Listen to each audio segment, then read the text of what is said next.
Miss হবে না আপনার পছন্দের টিভি শো। দেখুন জি5 অ্যাপে একদম ফ্রি। বাবা, আমি আর কাউকে কি বলবো বলো?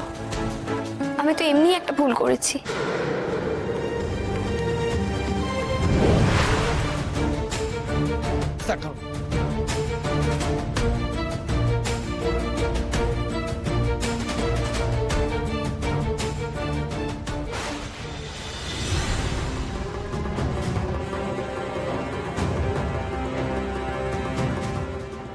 বর্দা, হ্যাঁ এই তো বর্দা চোখ খুলেছে। আমার বিয়ে ঘর ওরা ছিনিয়ে নিল, ওরা কেড়ে নিল আমার বিয়ে ঘরটা। বিয়ে ঘর। বর্দা, তুমি এখন ঠিক আছো?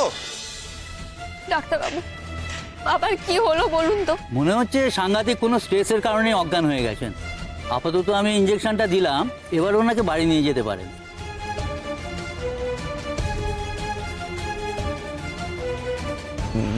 ডাক্তারবাবু, বলছিলাম হাসপাতালে ভর্তি করার কি দরকার আছে?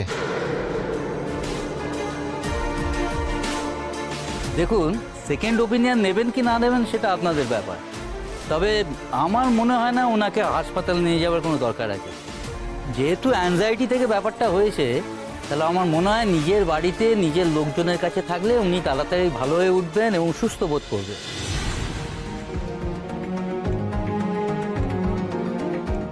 আর আমাকে আপনাদের ঠিকানাটা দিয়ে গেলে আমি আমার কম্পাউন্ডারকে দিয়ে ওষুধগুলো পাঠিয়ে দিতে পারি। আপনি যেমন বলবেন ডাক্তারবাবু। আচ্ছা, আপনার নাম্বারটা দেবেন, তাহলে আমি আমার ঠিকানাটা মেসেজ করে দেবো আপনাকে। আর আমার নাম্বারটা হলো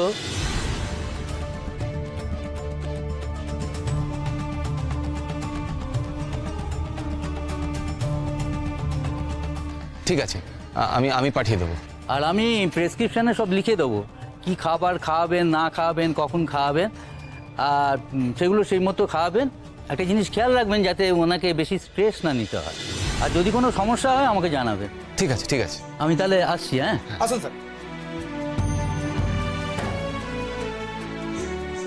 বর্দা, বলছি তাহলে এবার বাড়ি চলো। বাবা, এবার চলো আমরা বাড়ি যাই।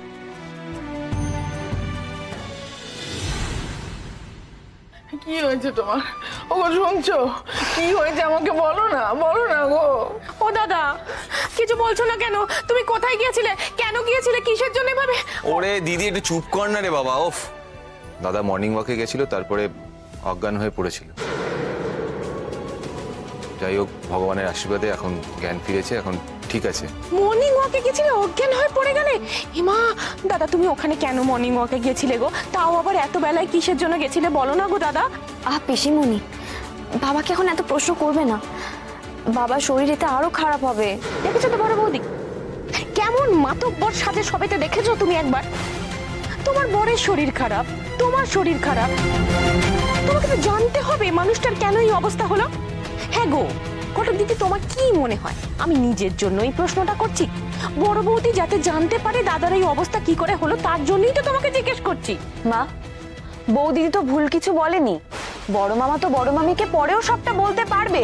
তুমি কেন এখনই প্রশ্নের এত ঢল নামাচ্ছ বলো তো? আমি তো বুঝতে পারছি না। এই তুই চুপ কর তো কাজু, সব ব্যাপারে শুধু ঘটক দিদির হয়ে সালিশি করা। জানো তো বড় বৌদি, আমি তোমাকে একটা কথা বলছি, ঠিক এইভাবেই না ও তোমার বুম্বাকে হাত করেছে। আর শুধু বুম্বাকে কেন, এই গোটা পরিবারকে হাত করে নিয়েছে, এমনকি তোমার বরটাকে পর্যন্ত হাত করে নিয়েছে। হ্যাঁ, আরে তুমি এখানে দাঁড়িয়ে আছো? আরে বাবা, কেসটা জিতেছি। বাড়ির সকলের জন্য গরম গরম অমৃতি আর রোল নিয়ে এসেছি। তুমি এখানে দাঁড়িয়ে আছো?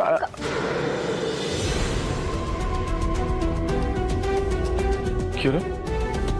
সবাই এই ঘরে কেন? বাবা, বাবার কি হয়েছে? ও দেখ না, তোর বাবা মর্নিং ওয়াকে গিয়ে অজ্ঞান হয়ে গেছিল। মানে? ঘটক দিদি মেজকা চটকা সব খুঁজতে খুঁজতে ওকে বাড়ি নিয়ে এসেছে। কি ঘটক দিদি, এত বড় একটা ঘটনা ঘটলো, একবার জানালে না?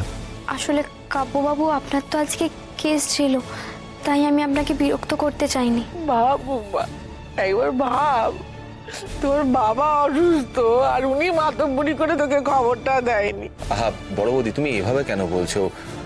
মানে দেখো, ওই অবস্থায় বড়দাকে দেখে আমাদের কারোরই মাথা ঠিক ছিল না। আর তাছাড়া ঘটক দিদির মাথায় আসবেই বা কি করে বুম্বাকে ফোন করা? আমারই মাথায় আসেনি। বুম্বারে, এসব কথা বলে আর কোনো লাভ নেই।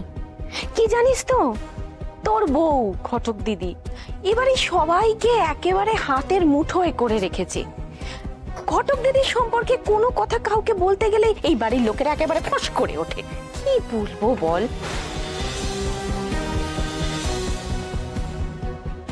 কি ব্যাপার কি, তোরা সবাই মিলে ঘটক দিদির উপর চড়া হচ্ছিস কেন? হ্যাঁ, আচ্ছা বৌমা, আমাকে তুই বলতো, ও যদি তোকে ফোন করতো তুই মাঝপথে কেস ছেড়ে চলে আসতে পারতিস? আসতে চাইলেও কি পারতিস? দাদা তবু তোমার ছেলেকে একবার জানাবে না? সব জিনিসে কিন্তু এইভাবে প্রশ্রয় দিও না দাদা। আরে বাবা, মানুষকে কাজের মধ্যে ব্যতিব্যস্ত করে লাভ কি? আমরা সবাই তো সামলে নিয়েছিলাম নাকি? তাহলে আরে বাবা, আমি তো ভালো আছি নাকি? কেন চিন্তা করছিস? ওরা তো আমাকে ভালোভাবে নিয়ে এসছে বাড়িতে। আমি বুঝতে পারছি না এখন এত কথা রাগারাগি কি দরকার আছে। ও বা, আজ তো একটা ভালো দিন, ভালো খবর নিয়ে এসেছিস। ওই রোল এনেছিস, তারপরে অমৃতি এনেছিস, খাওয়া দাওয়া কর, সবাইকে খাওয়া। যা যা, আমাকে নিয়ে চিন্তা করিস না, যা। না না, আগে তোমাকে ডাক্তার দেখানো হোক, তারপর এসব হবে। ঘটক দিদি, ওকে বোঝা না। আমি তো বলছি রে বাবা, আমি ঠিক আছি, ডাক্তার লাগবে না। বাবা, আমি আর কাউকে কি বলবো বলো? আমি তো এমনি একটা ভুল করেছি।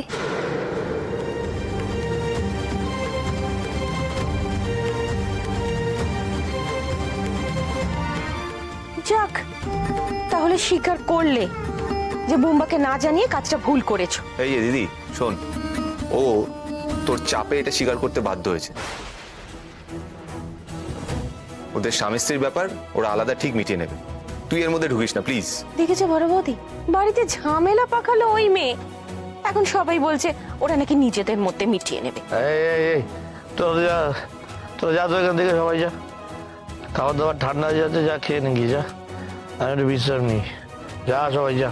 এখানে থাকলে না এই মান্তু আর ওর বড় বৌদি আমার মাথা খারাপ করে দেবে, আমি আরো অসুস্থ হয়ে যাবো। বাবা যাও যাও যাও। ঠিক আছে বড়দা, এখন এসব কথা থাক, তুমি আর এসব বলো না। কিন্তু একটা কথা ঠিক, তোমাকে আর মেজ বৌদিকে একবার ডাক্তার দেখাতেই হবে। ঠিক আছে চলো আমরা যাই এখন। বলছি বাবা, আমি তোমার কাছে একটু থাকি না? বাবা, আগে শুনেছিলাম মায়ের চেয়ে মাসির দরদ বেশি, এখানে দেখছি আবার বউয়ের চেয়ে বৌমার দরদ বেশি। যত সব নাটক।